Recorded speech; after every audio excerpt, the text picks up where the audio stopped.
하늘에서 내려오는 평화가 사순절을 살아가는 모든 또 이 자리에 계신 우리 동신의 권속들에게 있으시길 간절히 소원합니다. 두 분께서 솔로로 불러주셨는데요. 솔로로 부른다는 것에는 여러 가지가 의미가 있습니다. 무엇보다도 이 찬양의 고백이 우리 모두의 고백이기도 하지만 나의 고백이 되기 위함인 줄로 믿습니다. 오늘도 우리가 함께 나눌 이야기도 우리가 너무나도 잘 알고 있는 이야기일 수 있습니다.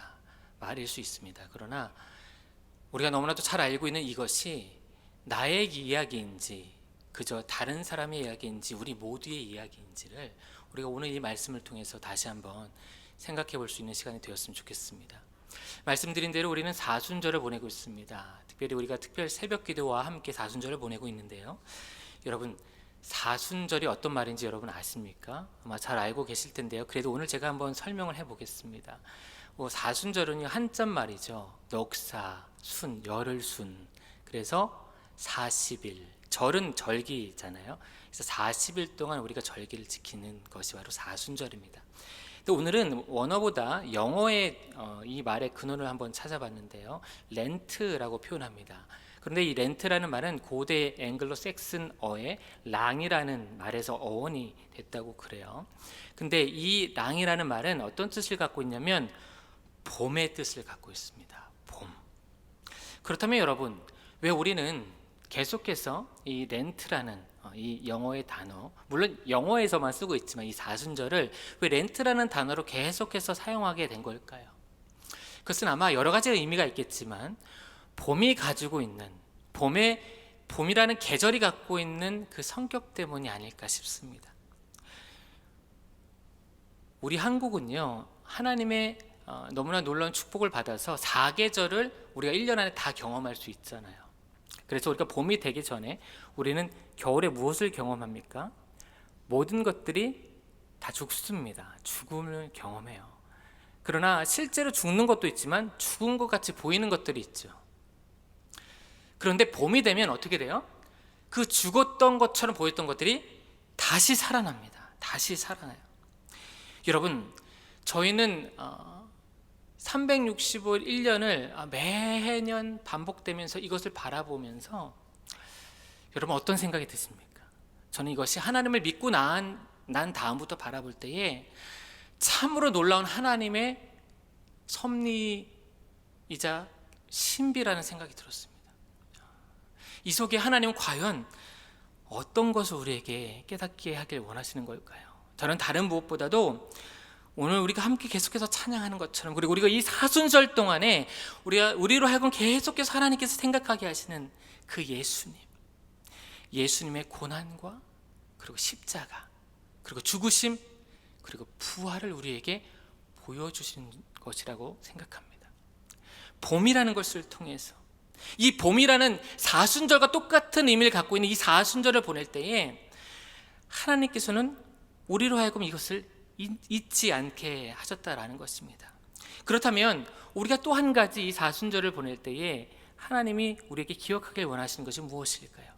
오늘 말씀 속에서 그것을 발견하길 원합니다. 먼저 1절 말씀을 함께 보겠습니다. 제가 읽겠습니다. 그 후에 바울이 아덴을 떠나 고린도에 이르러. 아멘. 지난 시간에 우리가 함께 말씀 나눈 것처럼 바울이 2차 전도 여행을 시작했습니다. 이제 아덴이라는 곳은 아테네죠. 아테네라는 곳에서 유대인들의 회당과 아고라, 그리고 아레오바그에서도 복음을 전했습니다. 그런데 여러분께서 잘 아시는 것처럼 주님을 믿는 사람들이 바울의 이 복음을 듣고 회심하는 사람들이 많지 않았어요. 소수에 지나지 않았습니다. 그런데요, 여러분, 바울이요, 그 이전에 있었던 베레아에서 아덴까지의 거리는 320km 정도 된다고 그래요. 그러니까 이것을 날짜로 환산하면 열흘 정도 되는 거예요. 그러니까 열흘 정도 되는 거리까지 애써서 왔어요. 무엇 때문에 왔습니까? 복음을 전하기 위해서 왔습니다. 아덴에 사는 사람들에게, 아덴에 사는 헬라인들에게, 이방인들에게, 아테네 사람들에게 생명의 말씀, 생명의 진리의 이 말씀을, 이 복음을 전하기 위해서 그가 애써서 달려왔다라는 거예요. 그래서 전했습니다. 그런데 몇 사람이 믿지 않는 거예요. 여러분, 바울은 어떠했을까요? 아마도 인간이었기 때문에 실망했을 것입니다. 그러나 그는 좌절하지 않았습니다. 그것을 확인할 수 있는 것이 바로 오늘 18장 1절 말씀이에요. 그가 만약에 좌절하고 낙심하고 실망했다면 그는 그가 처음 선교를 시작했던 수리아 안디옥으로 돌아갔을 것입니다. 그러나 그는 돌아가지 않았어요. 그의 발걸음은 오늘 말씀처럼 다른 곳, 바로 고린도로 향했다라는 것입니다. 여러분, 하나님을 전하는 사람들에게는 오늘 이 바울과 같은 열심이 있어야 되는 줄 믿습니다. 이 열심이 저와 여러분에게 있어질 간절히 소원합니다. 여러분, 우리가 또 이 바울이 이제 그렇게 열심을 다시 한번 힘을 내서 가게 된 이 고린도 지역은요, 지금까지 많은 설교를 통해서 여러분 많이 들어보셨을 것입니다. 이 고린도라는 이 도시는 로마 황제에 의해서 당시에 계획적으로 재건된 도시였어요. 왜냐하면 로마가 수많은 이제 침략 전쟁을 하면서 많은 도시들, 지역들을 다 점령을 했는데 그 과정 가운데 이 고린도 지역이 회파됐어요. 그리고 폐허가 된 상태에서 100년 정도가 지났다라는 거예요. 그래서 아무도 그 지역을 돌볼 생각을 하지 않아서 그렇게 황폐한 곳을 로마 황제가 계획하에서 그것을 다시 재건하기 시작합니다. 그래서 대양 군인들을 그쪽으로 이주시켰고요, 자유가 된 노예들을 그쪽으로 이주시켰고요, 그런 이방인들을 그쪽으로 다 이주를 시켜서 그쪽을 다시 막 이렇게 세운 것입니다. 이러다 보니까 이 고린도 지역은요, 그 본토에 원래 살던 사람들보다는 이렇게 이주해서 온 사람들이 더 많아지게 된 거예요. 그리고 뿐만 아니라 그 지역이요, 지정학적으로 보면은 동쪽과 서쪽이 항구가 있어요. 그래서 여기가 자연스럽게 무역이 발달하게 된 것입니다. 여러분, 그 당시에 상업적으로 무역이 발달하게 되면 그 도시는 어떻게 되겠습니까? 부유하게 돼요. 잘 살게 돼요. 너무 물질적으로 풍족하게 되는 것입니다. 그런데 이렇게 개방적이고 이렇게 항구도 잘 발달되고 모든 문물들에 있어서 잘 이렇게 수용성이 많은 이 도시다 보니까 돈은 많아졌는데 이 돈이 많아진 사람들이 그 눈을 다른 곳으로 돌리는 거예요. 그것이 바로 타락하는, 인간으로서 성적인 타락, 그리고 쾌락, 술 취함, 이런 방탕함으로 그 도시가 모든 전체가 이렇게 빠지게 되었다라는 것입니다. 뿐만 아니라 이 고린도 지역에는요 12개의 신전이 있었습니다. 신전이 12개나 있었어요. 그런데 그 중에 대표적인 신전이 아프로디테의 신전이 있었는데, 이 아프로디테의 신전은 해발 575m 정도 되는 그 위치에, 높은 위치에 있었습니다. 그러니까 고린도 지역을 외부에서 이제 밖에 있는 사람들이 딱 들어와서 봤을 때 그 아프로디테 신전이 딱 보이는 거예요. 저게 뭐지? 참 멋지게 생겼다. 참 아름답다. 저것은 아프로디테 신전이에요 라고 이제 고린도 사람들이 소개를 했겠죠, 물어보면요. 그런데 문제는 뭐냐면요, 이 아프로디테 신전에 1000명 정도의 여사제가 있었는데 이들은 합법적으로 매춘을 할 수 있었습니다. 그곳에서 매춘의 행위가 이루어진 것이 바로 그 아프로디테 신전이었다라는 거예요. 여러분, 신전 안에서 이렇게 합법적인 매음이 가능했다면 고린도, 그 도시에 사는 사람들의 실생활은 어떠했을까요? 저희가 다 굳이 말하지 않아도 우리는 불보듯 뻔할 것입니다. 당시 헬라 문해권에서는요 어떻게 얘기했냐면, 고린도 사람처럼 행동한다는 말이 어떤 다른 말이었냐면 음행한다. 그러니까 고린도 사람이면 그냥 고린도 사람이다. 그러니까 고린도 사람이기 때문에 고린도 사람이라고 이야기한 것이 아니라 고린도 사람처럼 행한다라는 말이 음행한다는 말과 똑같았다라는 거예요. 그리고 고린도화되었다라는 말은요 성적으로 문란하다라는 말과 똑같은 의미로 사용됐다라는 것입니다. 어느 정도인지 여러분 아시겠죠?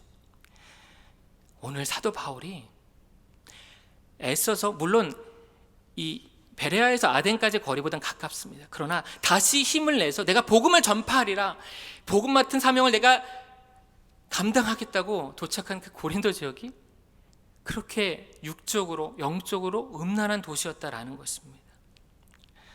그런 곳에서 하나님의 복음을 선포하고 전도한다는 것은 바울에게 있어서 쉬운 일이 아니었을 것입니다.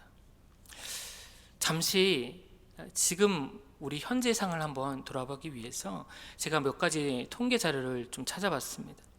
코로나19가 한창이었던 2020년 6월 엠브레인 트렌드 모니터에서 실시한 그 통계 자료가 있어요. 그 질문에 보면요, 종교에 대한 대국민 인식 조사에서 어떤 질문이 있었냐면, 여러분들이 생각하는, 이건 일반인들, 그러니까 교회를 다니든 교회 다니지 않든, 그러니까 어떤 종교를 갖고 있든 상관없이 그냥 모든 사람들을 대상으로 설문조사를 한 거예요. 특별히 개신교 이미지에도 질문했는데 32%가 거리를 두고 싶다라는 얘기를 했습니다. 그리고 30%가 이중적인 것 같다, 29%가 사기꾼 같다라는 얘기를 했다라는 거예요. 이것이 바로 코로나가 한창 진행됐던 2020년 그 6월 정도의 그 당시 분위기였다라는 것입니다. 그때는 사실 그럴 만도 합니다. 그런데 여러분, 지금은 어떨까요? 최근에 기운시대라고 이야기하는 단체가 있죠. 기독교 윤리 실천 운동이라는 곳에서 한국 교회의 사회적 신뢰도에 대해서 여론조사를 했습니다. 불신자들을 대상으로 했는데요, 이것은 신뢰한다가 여러분 몇 프로 나왔을까요? 21%가 나왔습니다. 21%. 그리고 그렇다면 가장 신뢰하는 종교는 무엇입니까? 라고 했을 때 카톨릭을 가장 신뢰한다. 저는 카톨릭 신뢰합니다. 두 번째는 저는 불교를 신뢰합니다. 세 번째가 누굴까요? 어떤 종교일까요? 그래도 다행히 세 번째가 기독교입니다. 16.5%예요. 그런데 이 수치는요, 여러 가지 다른 통계들이 있는데 코로나 이전에 비해서 이 기독교에 대한 인식, 기독교에 대한 이 신뢰도가 10% 정도 떨어진 수치다라는 거예요. 여러분, 이런 코로나로 인해서 우리 기독교에 대한 인식이 나빠진 이 현실이 우리가 하나님의 복음을 전해야 되는 그런 현실이다라는 거예요. 그리고 또한 최근에 이슈된 것이 있죠. 아마 이 자리에 계신 분들 중에 보신 분들도 있을 텐데, OTT 채널에서 이단들에 대한 프로그램이 방영됐어요. 우리가 알고 있었던 이단들이 4종류의 이단이 나오는데요, 그들의 실체가 굉장히 구체적으로 드러납니다. 그것을 보시면. 근데 저희가 예상했던 것보다 훨씬 더 심각하다는 것을 우리가 확인할 수 있어요. 보신 분들이 다 그러시더라고요. 육적으로 뿐만 아니라 영적으로도 그렇고 윤리적으로도 그렇고 도덕적으로도 너무 심각한 수준이었다라는 거예요. 저희가 예상한 것보다요. 근데 여러분, 저는 그것을 기사들을 보면서 어떤 생각이 들었냐면, 정말 생각보다 많은 분들이 이단과 사이비에 현혹돼 있구나, 유혹에 빠져 있구나라는 생각이 들었어요. 이것이 코로나 때문이 아니라 코로나 이전부터 계속 되어 왔던 것이죠. 그런데 여러분, 제가 그래서 지금 그렇다면 2023년 현재 이단과 사이비는 어느 정도 될까라는 궁금증이 생겨서 이것도 한번 찾아봤습니다. 이거 최근 통계예요. 한국기독교 목회자 협의회가 발표한 리포트를 보면요, 현재 교회 출석하는 교인이 545만 명이라고 해요. 이렇게 저렇게 추려가지고요. 근데 이 중에 이단이 여러분 몇 명 정도 된다고 여러분 생각하십니까? 6%에서 12% 정도 되는데, 이것을 이제 숫자로 환산하면 34만 명에서 66만 명이 이단 교회를 다닌다라는 거예요. 근데 이게 개신교 안에 포함되어 있다라는 거예요. 54,000, 그러니까 545만 명 중에 포함되어 있는 숫자다라는 거예요. 그러니까 이거 조금 더 쉽게 설명한다면 10명 중에 1명이 이단과 사입이 빠져 있는 그런 이단성이 있는 교회를 출석하고 있다라는 것입니다. 매우 심각한 수준이 아닐 수 없습니다. 물론 먼저 말씀드린 오늘 본문에서 고린도와 지금의 현실이 똑같지는 않습니다. 그러나 영적으로 우리가 진단해 본다면 크게 다르지 않을 것 같아요. 여러분은 어떻습니까? 이러한 현실 속에 우리가 알던 모르던, 우리가 내일이면 당장 만나게 되는 이 세상 가운데에 사람들이 생각하는 개신교, 사람들이 생각하는 교회가 이런 인식을 갖고 있다라는 거예요. 그리고 그 사람들 중에서는 심지어 교회를 다니는데 그 스스로가 아는지 모르는지 모르겠지만 자기가 이단에 다니는지 사입에 다니는지 그것도 모르는 사람들이 있을 수 있다라는 것입니다. 이런 현실 속에 우리가 어떻게 담대하게 복음을 전할 수 있을까요? 오늘 본문으로 돌아와서 사도 바울도 고린도의 그런 음란한 타락해 있는 고린도의 도시를 보면서 아마 이런 마음이 들었을 것 같아요. 그래서 9절과 10절에서 주님께서 이렇게 말씀하십니다. 제가 읽겠습니다. 밤에 주께서 환상 가운데 바울에게 말씀하시되 두려워하지 말며 침묵하지 말고 말하라. 내가 너와 함께 있음에 어떤 사람도 너를 대적하여 해롭게 할 자가 없을 것이니 이는 이 성 중에 내 백성이 많음이라 하시더라. 아멘. 여러분, 제가 말씀드린 대로 주님께서 사도 바울에게 나타나셨습니다. 이것은 사도 바울의 전도 여행 가운데 굉장히 특별한 일이 아닐 수 없어요. 주님께서 우리가 그냥 쉽게 생각하기에도 그냥 별일이 아닌데 나타나지 않으실 것 같잖아요. 오늘 이렇게 밤의 환상 가운데 바울에게 나타났다는 것은 지금 바울이 심각한 고민에 빠졌다라는 거예요. 고린도에 딱 도착했는데 내가 이런 곳에도 복음을 어떻게 전하지? 라는 두려운 마음이 확 들었다라는 거예요. 저렇게 타락하고 음란한 사람들에게 가서 내가 믿고 내가 확신하고 내가 알고 있는 주님, 내가 전하길 내가 작정하고 왔는데 입이 떨어지지 않는 것입니다. 그렇게 고민 속에 번민하는 바울을 오늘 주님께서 찾아오신 거예요. 그래서 뭐라고 말씀하셨어요? 두려워하지 말아라.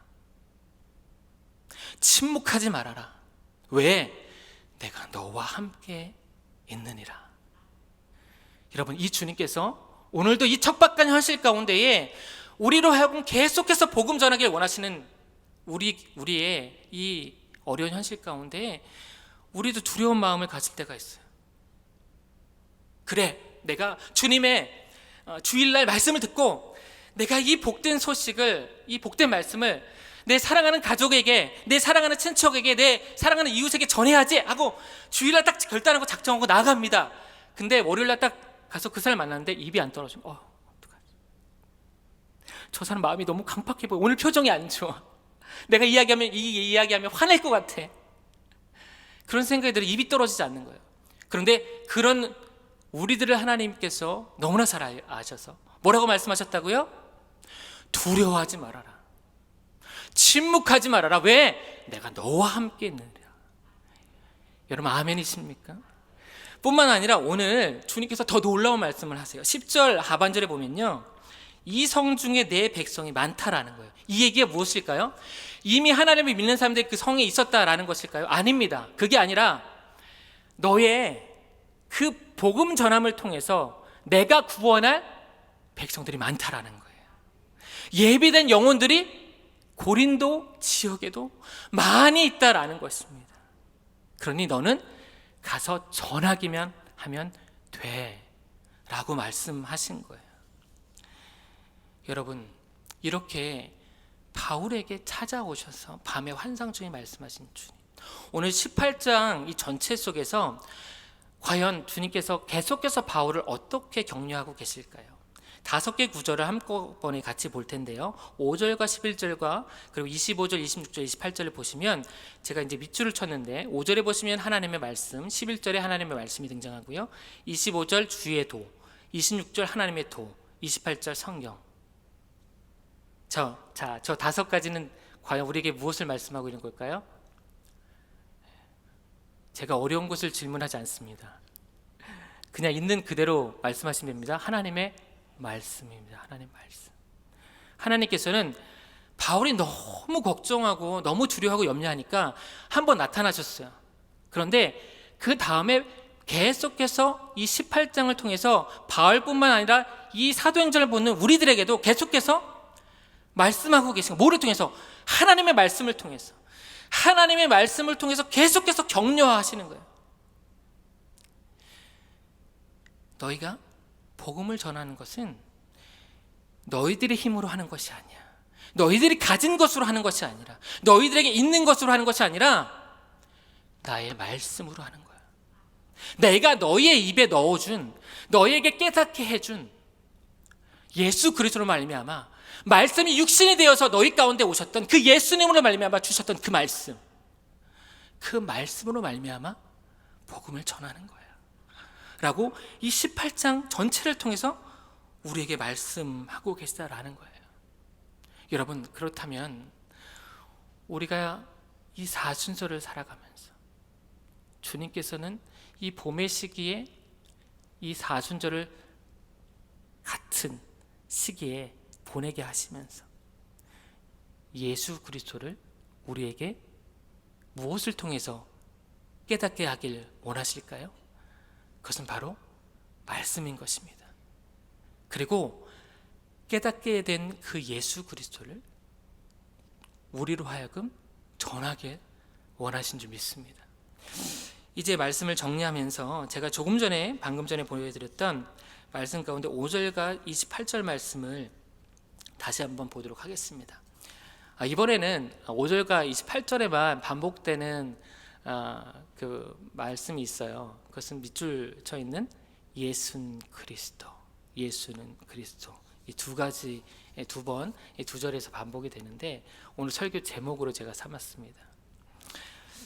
여러분, 그리스도라는 말이 어떤 뜻인지 여러분 아십니까? 그리스도. 얼른 답이 안 나오시죠? 그리스도는 우리가 잘 알고 있으면서도 금방 누가 이렇게 물어보면 바로 좀 답이 나오지 않는 그런 말 중에 하나예요. 그런데 들어보시면 다 아시는 그런 내용입니다. 그리스도는 히브리어는 메시아, 헬라어는 그리스도, 기름 부음 받은 자라는 뜻을 갖고 있습니다. 여러분 들으시니까 아시겠죠 이제. 그런데 구약에는 이 단어가 왕, 제사장, 그리고 선지자에게 사용됐어요. 그래서 왕을 세울 때 기름을 부었고, 선지사를 세울 때 기름을 부었고, 제사장을 세울 때 기름을 부었습니다. 그래서 기름 부음 받은 자를 이야기할 때 메시아라고 이야기합니다. 그런데 여러분, 제가 더 길게 설명하지 않아도 이 땅에 오신 진짜 메시아는 누구십니까? 예수님이에요. 그래서 그 예수님을 우리가 뭐라고 부르고 있어요? 그리스도라고 부르는 것입니다. 여기에 조금만 더 설명을 드린다면, 그렇다면 예수님은 왕이실까요? 제사장이실까요? 선지자이실까요? 세 가지 다입니다. 왜요? 예수님이시니까. 예수님은 이 세 가지의 역할을 모두 다 수행하시기 위해서 이 땅에 오셨고, 수행하셨기 때문에 우리의 진정한 그리스도가 되실 수 있다라는 거예요. 왕이 되어서 하신 것이 무엇입니까? 사단의 권세를 깨뜨리셨습니다. 제사장이 되어서 하신 일이 무엇입니까? 우리의 죄를 사하셨어요. 우리의 모든 죄를 완벽하게 사하셨어요. 선지자가 되셔서 하신 일이 무엇입니까? 우리로 하여금 하나님께 나아갈 수 있게 하셨어요. 하나님의 말씀을 통해서. 여러분, 그래서 예수님이 우리의 진정한 그리스도가 되시는 것입니다. 그렇다면 여러분에게 질문하고 싶습니다. 제가 처음에 우리 오늘 제가 솔로를 부를지 몰랐는데 그 솔로를 부른 것을 제가 말씀드리면서 저 찬양이 우리 개인의 고백일 되길 원하는 것이 솔로 부르는 의미 중에 하나라고 제가 말씀드린 것처럼 여러분에게 질문하고 싶어요. 여러분에게는 예수님께서 진정으로 여러분의 그리스도이십니까? 옆에 있는 분, 우리 모두의 그리스도이신 것은 맞는데, 제가 여러분에게 질문하고 싶은 것은 여러분 개인적으로 나에게 있어서 예수님이 그리스도이신가? 라는 것입니다. 여러분 삶 가운데에 제가 다 말씀드리지 않았지만 여러분에게 있어서 예수님이 진정 왕이십니까? 여러분에게 있어서 예수님께서 진정 제사장이지 되어주심을 여러분 믿으십니까? 여러분에게 있어서 진정 예수님께서 선지자가 되어주심을 여러분 확신하고 계십니까? 저는 이 사순절을 살아갈 때에 오늘 주님께서 오늘 말씀을 통해서 저희들에게 이것을 저희가 먼저 깨닫길 원하신 줄 믿습니다. 우리 입술 가운데 이 고백이 있어질 때야 비로소 우리는 확신 있게 예수님은 그리스도십니다. 예수님은 나에게 그리스도이시기 때문에 나에게 그리스도이신 이 예수님을 당신에게 전하고 싶습니다. 왜요? 당신도 이 예수님을 믿고 왕이신 예수님, 제사장이 되신 예수님, 선지자이신 예수님을 믿고 내가 구원받은 것처럼 여러분도 구원받길 원합니다. 여러분이 담대하고 확신 있게 전할 수 있게 되기 때문입니다. 이것을 위해서 주님께서는 우리에게 말씀을 허락해 주셨어요. 하나님의 말씀. 그리고 특별히 우리 교회 가운데는 40일 동안, 무려 40일 동안, 저희가 지금 절반 정도 넘었잖아요. 특별 새벽 기도회를 허락하셨습니다. 우리 집사님도 기도하셨지만 담임 목사님께서 매일매일 생수와 같은 말씀을 새벽마다 전해주세요. 왜 그 말씀을 전해주실까요?